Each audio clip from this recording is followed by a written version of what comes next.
Hello guys, welcome back to my YouTube channel. हम पढ़ रहे हैं सब्जेक्ट फार्माकोलॉजी, जिसके अंदर हम पढ़ रहे हैं chapter 9 drug used in treatment of GIT diseases. इसके अंदर हमने शुरू कर रखी हैं ड्रग्स आपकी एमेटिक और एंटी एमेटिक। पिछले लेक्चर में हमने एमेटिक्स ड्रग को पढ़ लिया था और एंटी एमेटिक ड्रग्स की क्लासिफिकेशन पढ़ ली थी। आज हम इन ड्रग्स को एक एक करके डिटेल में पढ़ते हैं। देखिए, सबसे फर्स्ट जो क्लासिफिकेशन है वो है एंटीकोलिनर्जिक्स। ठीक है, एंटीकोलिनर्जिक्स के अंदर आपकी एक मेडिसिन आती है, वो है हायोसिन। ठीक है, जिसको आप स्कोपोलामाइन भी बोलते हो। ये आपकी ड्रग ऑफ चॉइस रहती है। ठीक है, किस कंडीशन के अंदर, या फिर आप इसका यूज़ कह लो, ये आप देते हो मोशन या ट्रैवल सिकनेस के अंदर। ठीक है, जब आपको ट्रैवल करते हुए वोमिटिंग जैसी फीलिंग होती है या वोमिटिंग आती है, उस दौरान जो ड्रग दी जाती है वो होती है आपकी हायोसिन एंटीकोलिनर्जिक ड्रग होती है। ठीक है, जो क्या करती है आपकी वो हम पढ़ेंगे आगे। देखिए, इसका जो रूट रहेगा हायोसिन का, वो रूट रहेगा आपका ओरली। ठीक है, आप इसको एज पैच भी यूज़ कर सकते हो। ठीक है, या तो ओरली रूट से, या फिर आप इसको एज पैच बिफोर जर्नी शुरू होने से पहले आप इसको यूज़ कर सकते हो। इसका जो एक्शन रहेगा वो देखिए क्या है। इट ब्लॉक द इम्पल्सिस, जैसे इसके नाम में है उसी से रिलेटेड होगा। देखिए, block the impulses to the vomiting centre from the vestibular apparatus by its anticholinergic action. ठीक है, एंटीकोलिनर्जिक एक्शन मतलब ये क्या करेगी, अगेंस्ट द एसिटाइल कोलिन। ठीक है, जो न्यूरोट्रांसमीटर है उसको ब्लॉक कर देगी। ये उसको ब्लॉक करने से क्या होगा, आपका जो वेस्टिबुलर अपरेटस है, यानी ईयर के अंदर जो वेस्टिबुलर नर्व है, ठीक है, वो मैसेज नहीं पहुंचा पाएगी आपके मेडुला ऑब्लंगाटा तक। ठीक है, तो जिसकी वजह से क्या होगी, आपकी मोशन सिकनेस की जो कंडीशन है वो रिलीफ हो जाएगी। ठीक है, उसके बाद देखिए इसके बारे में क्या है, इस ड्रग का सेडेटिव इफेक्ट भी आता है। ठीक है, also contribute to its antiemetic effect. तो ये ड्रग आपकी दोनों तरीके से काम करती है, सेडेटिव इफेक्ट भी है इसका, प्लस में एंटी एमेटिक इफेक्ट भी है।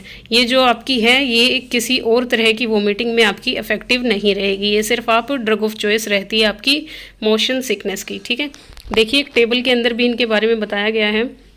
एंटीकोलिनर्जिक जो कि आपकी स्कोपोलामाइन या हायोसिन है, यूज़ इसको कहाँ करते हो आप, मोशन सिकनेस के अंदर।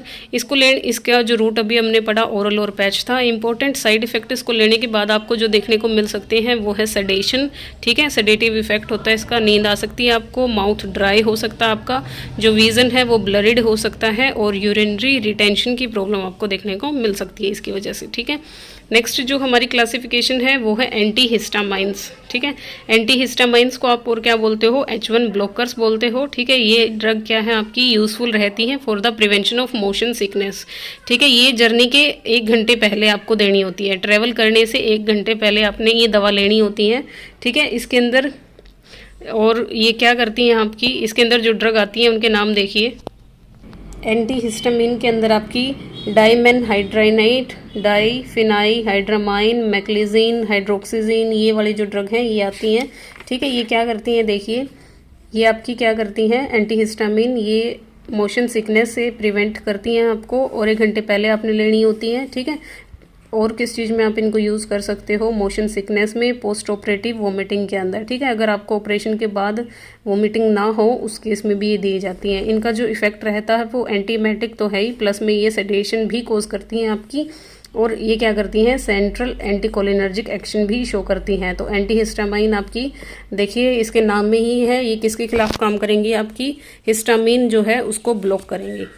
ठीक है, इसके अंदर जो ड्रग आपकी हैं वो देखिए क्या है, कहाँ कहाँ पे आप एंटी हिस्टामिन को यूज़ कर सकते हो। मोशन सिकनेस के अंदर, मॉर्निंग सिकनेस, सुबह उठते ही अगर किसी को, जैसे प्रेगनेंसी की कंडीशन में होता है ये, ठीक है, सुबह उठते ही वोमिटिंग की कंडीशन देखने को मिले, पोस्ट ऑपरेटिव वोमिटिंग में आप इसको यूज़ कर सकते हो। ड्रग इंड्यूस्ड, अगर आपको किसी दवा को लेने के बाद वोमिटिंग आ रही है साइड इफेक्ट, तो वहाँ पर आप इसको यूज़ कर सकते हो। या फिर रेडिएशन सिकनेस है, आप MRI, CT स्कैन या एक्सरे वगैरह करा रहे हो, रेडिएशन सिकनेस की, रेडिएशंस की वजह से अगर वोमिटिंग है तो वहाँ पे भी आप इसको यूज़ कर सकते हो। इंपॉर्टेंट जो साइड इफेक्ट रहेंगे इनके वो क्या रहेंगे, ड्राउजीनेस आपको देखने को मिल सकती है, ड्राइनेस ऑफ माउथ आपको देखने को मिल सकता है। ठीक है, तो ये थी आपकी एंटी हिस्टामाइंस, इनके यूजेस और इनके साइड इफेक्ट, और इनका जो एक्शन है वो anti emetic plus sedative plus anticholinergic. ठीक है, ये 3 तरह के इनके एक्शन रहेंगे। थर्ड हमारी जो क्लासिफिकेशन है वो है 5-HT3 रिसेप्टर एंटागोनिस्ट। ठीक है, इसके अंदर आपको पता है आपकी ये ओंडेनसिट्रोन सबसे मेन ड्रग हैं। तो ये क्या करती हैं, आपकी HT3 जो है आपका सीरोटोनिन एक न्यूरोट्रांसमीटर है, उसके जो रिसेप्टर्स होंगे उनको ब्लॉक करने का ये काम करेंगी। तो ओंडेनसिट्रोन एक प्रोटोटाइप ड्रग है या प्रो ड्रग आप इसको बोल सकते हो। इसका जो एमिटिक इफेक्ट है वो किस वजह से आता है, due to blockage of 5-HT3 receptors in the GIT। ठीक है, GIT सिस्टम के अंदर जो सीरोटोनिन के रिसेप्टर्स होंगे उनको ये क्या कर देती है, ब्लॉक कर देती है। ठीक है, CTZ पे जो रिसेप्टर्स हैं उनको ब्लॉक कर देती है, या फिर ब्रेन में किसी और एरिया में भी जो भी रिसेप्टर्स हैं सीरोटोनिन न्यूरोट्रांसमीटर के, उनको ये क्या कर देती है, ब्लॉक कर देती है ओंडेनसिट्रोन आपकी। ठीक है, और जो आपकी ग्रेनिस्ट्रोन है ये आपकी मोर पोटेंट यानी सेफ है, इफेक्शियस है, ज़्यादा इसका इफेक्ट रहता है और लॉन्ग एक्ट है, ये आपकी ज़्यादा देर तक काम करती है एज कंपैरिजन टू ओंडेनसिट्रोन के। ठीक है, 5-HT3 एंटागोनिस्ट ये जो ड्रग हैं ये आपकी ओरली जल्द अच्छे से एब्जॉर्ब होती हैं। ठीक है, तो इनके जो रूट रहेंगे आपके वो IV और ओरल, 2 रूट रहते हैं इनके। ठीक है, यही बात आपको बताई गई है। उसके बाद हम पढ़ते हैं इनके यूजेस के बारे में। 5-HT3 जो एंटागोनिस्ट हैं या फिर आप बोल सकते हो सीरोटोनिन जो एंटागोनिस्ट हैं वो इफेक्टिव रहती हैं for the prevention as well as treatment of anticancer drug induced vomiting. ठीक है, अगर आप कोई पेशेंट है वो कैंसर की दवा ले रहा है, ठीक है, तो उस कैंसर की दवा लेने की वजह से भी पेशेंट के अंदर आपको क्या हो सकता है, वोमिटिंग देखने को मिलती है। तो उस केस में ठीक है, कैंसर जो एंटी कैंसर ड्रग्स हैं उनको लेने की वजह से जो नोजिया और वोमिटिंग की फीलिंग आती है उस फीलिंग को प्रिवेंट करने के लिए, या फिर अगर आ ही रही है वोमिटिंग तो उसको ट्रीट करने के लिए आप इन ड्रग्स का यूज़ कर सकते हो।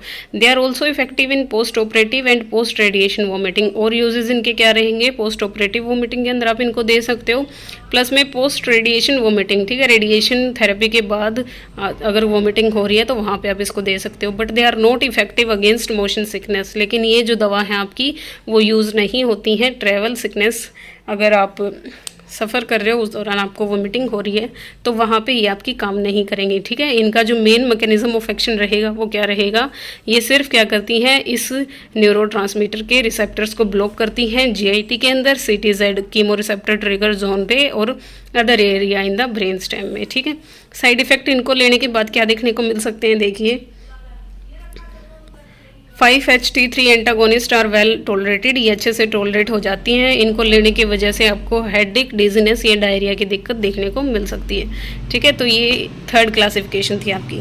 देखिए इसके अंदर टेबल के अंदर आपको इनके बारे में क्या बताया है। 5-HT3 रिसेप्टर एंटागोनिस्ट, इनका use cancer chemotherapy induced vomiting में, रेडिएशन सिकनेस में और पोस्ट ऑपरेटिव वोमिटिंग में। वही 3 सेम साइड इफेक्ट हैं जो अभी हम पढ़ के आए हैं। तो अब हम पढ़ेंगे 4th क्लासिफिकेशन। ठीक है, 4th क्लासिफिकेशन है हमारी प्रोकाइनेटिक ड्रग्स के ऊपर। ठीक है, प्रोकाइनेटिक ड्रग्स देखिए आपकी क्या होती हैं, drug that promote the coordinated movement of upper GI and hasten the gastric empty. ठीक है, जो क्या करती हैं आपकी, देखिए ये क्या करती हैं, एक तो आपकी जो मूवमेंट है अपर GIT में उसको कोऑर्डिनेट करवाती हैं और क्या करती हैं, हास्टन करती है गैस्ट्रिक एम्पटी को। ठीक है, यानी फास्ट कर देती हैं आपकी पेट को जल्दी खाली करवा देती हैं ये। ठीक है, इसके अंदर जो ड्रग आती है वो देखिए आपकी क्या है, सबसे फर्स्ट है मीटोक्लोप्रोमाइड है। इसका जो एंटी एमेटिक इफेक्ट है वो किस वजह से है, क्योंकि ये आपकी सेंट्रल और पेरिफेरल एक्शन करती है। इसकी जो एक्शन है वो हमें नेक्स्ट पेज पे उसके अंदर दिखाया गया है। ठीक है, तो हम पहले वही देख लेते हैं। आपका देखिए क्या दिखाया गया है, मीटोक्लोप्रोमाइड आपको दिखाई गई है, प्रोकाइनेटिक ड्रग है आपकी ये। ठीक है, दोनों क्या है, एक तो मीटोक्लोप्रोमाइड, एक डोमपेरिडोन आपकी प्रोकाइनेटिक ड्रग है। ये क्या करती हैं, देखिए मीटोक्लोप्रोमाइड आपकी 2 तरीके से काम करती है। एक तो मीटोक्लोप्रोमाइड आपका डायरेक्ट डोपामिन के रिसेप्टर को ब्लॉक कर देती है बेसल गैंग्लिया के अंदर ही, आपके सेरिब्रम के अंदर ही। ठीक है, जिसकी वजह से एक्स्ट्रा पिरामिडल सिम्टम्स आपको देखने को मिल सकते हैं। ये तो हो गया मीटोक्लोप्रोमाइड का सेंट्रल एक्शन। ठीक है, सेंट्रल एक्शन यानी जाके सीधा सेंटर के अंदर ही क्या कर दिया, ब्लॉक कर दिए आपने रिसेप्टर। और पेरिफेरल एक्शन इनका क्या रहेगा, मीटोक्लोप्रोमाइड ब्लॉक कर देगी आपके GIT के अंदर ये D2 के रिसेप्टर्स को। ठीक है, ये इसका पेरिफेरल एक्शन हो गया। ऐसे ही डोमपेरिडोन आपकी क्या करती है, डोमपेरिडोन के जो भी रिसेप्टर्स हैं जो GIT से जा रहे हैं कीमो रिसेप्टर ट्रिगर जोन के पास, उनको क्या कर देती है, ब्लॉक कर देती है, जिसकी वजह से क्या हो जाएगा, CTZ आगे डायरेक्ट आपका मेडुला ऑब्लंगाटा को मैसेज करेगा, तो क्या हो जाएगी, वोमिटिंग आपकी बंद हो जाएगी। और यही बात हमको यहाँ पे बताई गई है। देखिए मीटोक्लोप्रोमाइड जो है उसके आपको 2 एक्शन यहाँ पे बताए गए हैं। एक सेंट्रल एक्शन, सेंट्रल एक्शन में क्या है, ये ड्रग आपका ब्लॉक कर रही है डोपामिन रिसेप्टर को CTZ के अंदर। और पेरिफेरल एक्शन क्या है, ये ड्रग आपकी इफेक्ट दिखा रही है अपर जीआईटी के ऊपर, ठीक है।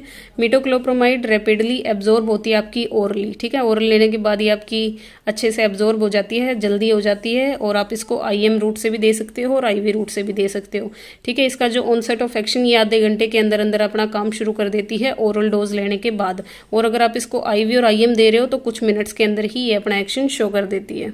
नेक्स्ट हम पढ़ते हैं इसके यूजेस के बारे में। एज एंटी एमेटिक जो मीटोक्लोप्रोमाइड है वो आपका प्रिवेंट भी करती है और ट्रीट भी करती है इन तरह की वोमिटिंग्स को। देखिए जो डिजीज इंड्यूस्ड वोमिटिंग है, किसी डिजीज़ के अंदर अगर आपको वोमिटिंग आ रही है तो वो आपकी बंद हो जाएगी आप ये ड्रग लोगे तो, या फिर किसी ड्रग की वजह से वोमिटिंग आ रही है, या फिर ऑपरेशन के बाद वोमिटिंग हो रही है, या फिर माइग्रेन की वजह से वोमिटिंग हो रही है, या फिर कैंसर की दवाइयाँ लेने की वजह से वोमिटिंग हो रही है, या फिर रेडिएशंस के एक्सपोजर में आने की वजह से वोमिटिंग हो रही है, तो इन सारी ही वोमिटिंग को आपकी मीटोक्लोप्रोमाइड क्या कर देती है, ठीक कर देती है।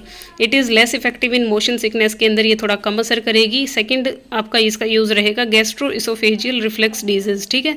जब आपका गैस्ट्रो स्टमक से इसोफेगस से होते हुए जो भी कंटेंट है बाहर निकल जाए वोमिटिंग के थ्रू, उस डिजीज़ को आप क्या बोलते हो, गैस्ट्रोइसोफेजियल रिफ्लेक्स डिजीज बोलते हो, तो वहाँ पे आप इसको यूज़ कर सकते हो। थर्ड है आपका to stimulate the gastric emptying, ठीक है। अगर आपको स्टमक को खाली करवाना है ड्यूरिंग द प्रोसीजर्स, ठीक है, जीआई रेडियोलॉजिकल प्रोसीजर अगर आपने करनी है और उससे पहले पेट को खाली करवाना है तब आप ये दे सकते हो।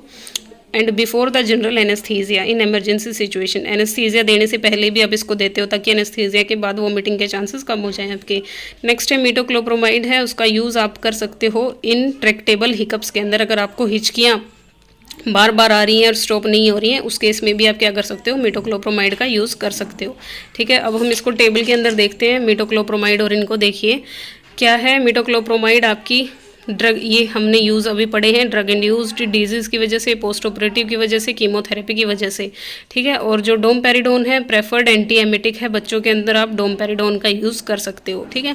इनको लेने की वजह से जो साइड इफेक्ट हैं वो देखिए क्या आते हैं आपके, ड्राउजीनेस हो सकती है, डिजीनेस हो सकती है, डायरिया देखने को मिलेगा, एक्यूट मसल डिस्टोनिया, ठीक है, मसल्स के अंदर आपको थोड़ी ही टोन में गड़बड़ाहट डिसफंक्शनल देखने को मिलेगा, और एक्स्ट्रा पिरामिडल सिम्टम्स आपको देखने को मिल सकते हैं, ठीक है, यानी नर्वस से रिलेटेड आपको सिम्टम्स देखने को मिलेंगे।